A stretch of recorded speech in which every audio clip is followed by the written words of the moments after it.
So Nicky Paris, everybody. So before we get cracking on here, let me just sum up what you've done because you've done so much in your career already, man. And you're still really young and you're just killing it. So, quick recap. You've been on MTV's It's Complicated Valentine's Day special. You were on MTV's Epic Fails of 2015, highlighting the biggest fails of the year.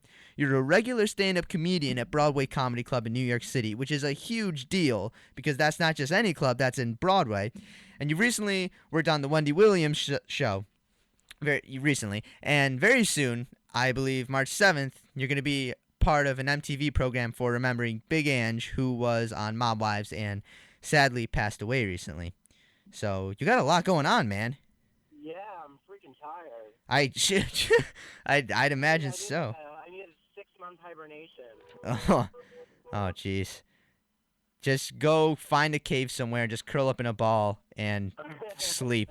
I'm already shaped like a bear, so that's not too far off. Oh, oh, jeez.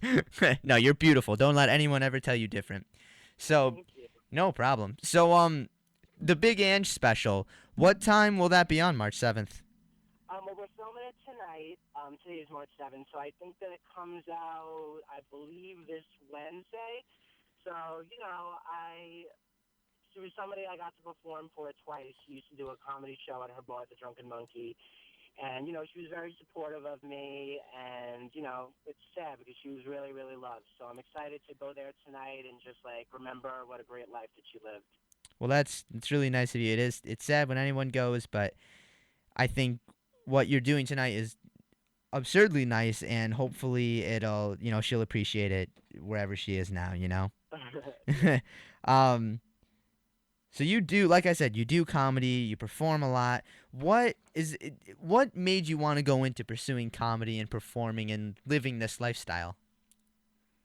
Well, I never, ever wanted to be a comedian. Like, it truly chose me. Like, I didn't choose it. I wanted to be a pop star. Like, I wanted to be like the male Britney Spears, but Oh, I can't sing. I can't sing, and I have a muffin top, so I think I'm a lot better in comedy. But yeah, I was on a cruise ship. I was 17, and there was like an open mic night. I was with a couple of my friends from high school, and they're like, "You have to go up on stage. Like, you have to go up there." And I was like, "No, no, no." They're like, "You have to go up there." So I had nothing prepared. I just went up there like on a whim, out of the blue, no material, and I just killed. And after that, I was like, "Oh my god, like I have to do this again." So once I got back from vacation, I went to an open mic in the city at the Village Lantern, and I won like the funniest and like the open mic. And I was like, "Oh my god, I may have something here." And the rest is history. I did it on the eve of my 18th birthday, and I've been doing it ever since. And just it's a crazy lifestyle, but I'm very lucky. yeah, that's a really cool story too. Very unique, and unique stories generally lead to great things, and you are doing great things. So I don't think it's a coincidence. I think it's awesome. Thank you. Thanks very much. No, no problem, man. I sincerely mean it, and thank you. I'm so happy you called in. This is awesome. So, Oh, my pleasure. Thanks for having me. oh, no problem. So, do you have any new projects coming up that you wanna, plug or promote, or anything new besides the Big Ange thing tonight? So Big Ange, I don't have a big part in that. That's just something I'm excited to be a part of for MTV. I'm shooting Elite Dailies Generation Y. I'm in my sixth season. I've been on it for 5 seasons. That's coming out in a couple of weeks. And basically, it's just like a really funny talking head type show geared towards millennials and like millennial topics, like everything from like why AIM is like the best social network ever to like Irish exits and all stuff that appeals to people our age. So that's coming out in a couple weeks. I also have my YouTube show. You could look me up on YouTube. It's just my own channel, and I do weekly videos just on topical topics. And I also have another YouTube show with Kelly Lord, who is actually like the head video girl at Elite Daily, and we have our own show together where we do like sketches and stuff like that. Oh, and then I just forgot I had a really cool photo shoot yesterday for Galore magazine, so that's coming out in a couple weeks, I believe. I think towards the end of the month, and that's going to be my 10 tips on how to do you in 2016.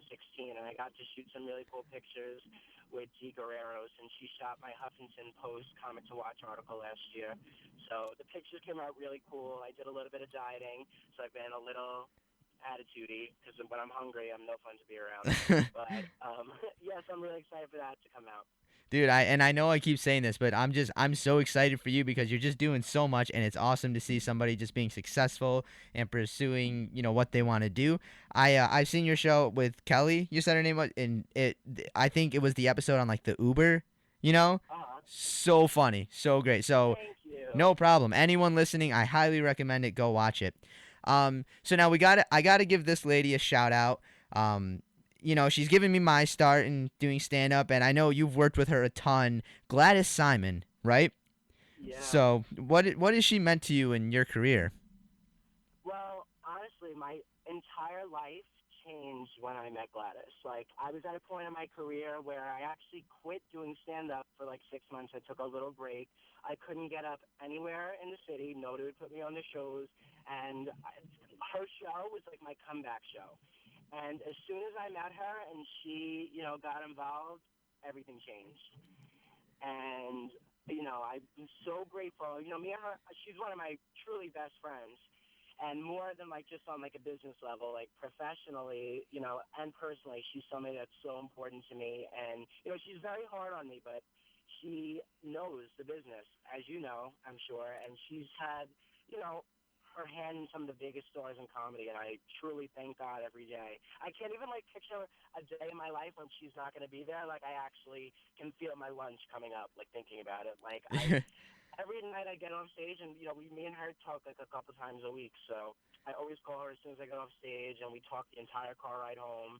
And she's been a really big part of my life, and I'm really, fortunate that our paths have crossed because Yeah. she's a really big deal. Oh yeah, dude. She is. She's a huge deal, and like you said, she's had such an influence in your life, such an influence in mine. She's worked with people like Jim Gaffigan and Zach Galifianakis. She's just an absolute legend. So the fact that we get to know her and she means this much to you, she's done so much, and she's a wonderful lady, one hundred Yeah, percent. she's the best, and you know, Yeah, no, she's a good 100%, show. dude. Definitely. So, um, along with this, now like, and I'm just gonna keep saying it because it's true. You're killing it, dude. You're doing so great.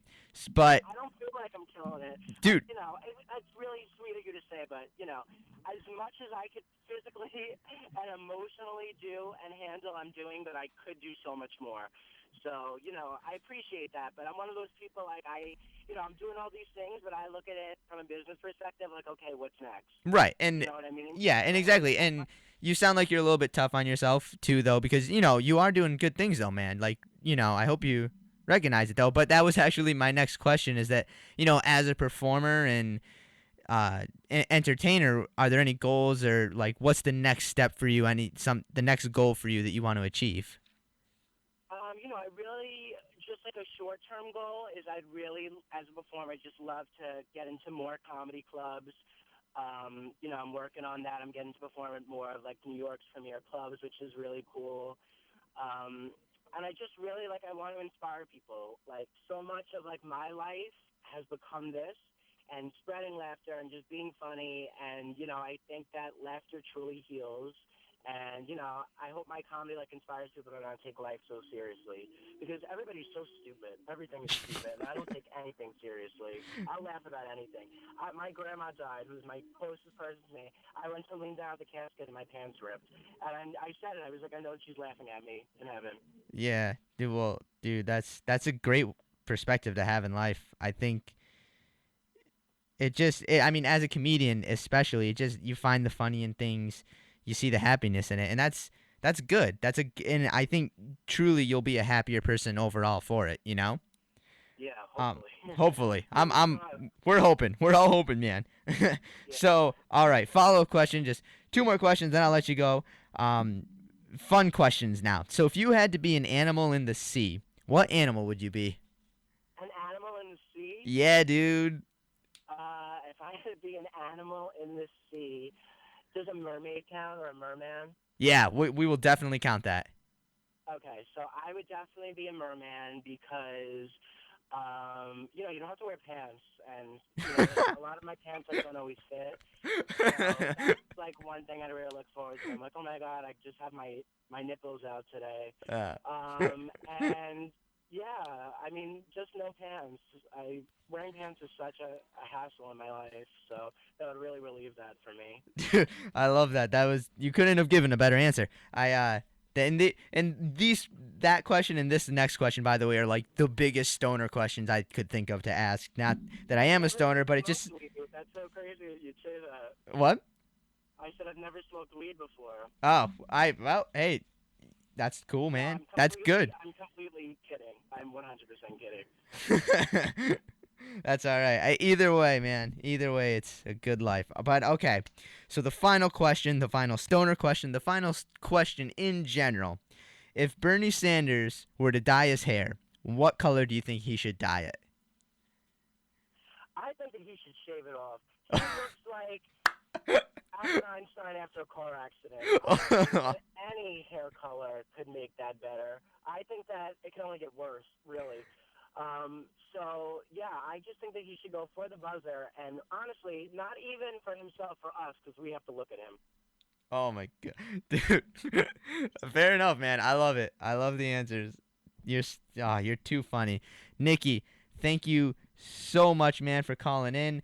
Be sure to catch Nikki tonight on the Big Ange program. What time did you say that was? Hey, we're just filming it tonight. It comes out Wednesday. Okay, it comes out Wednesday. Right.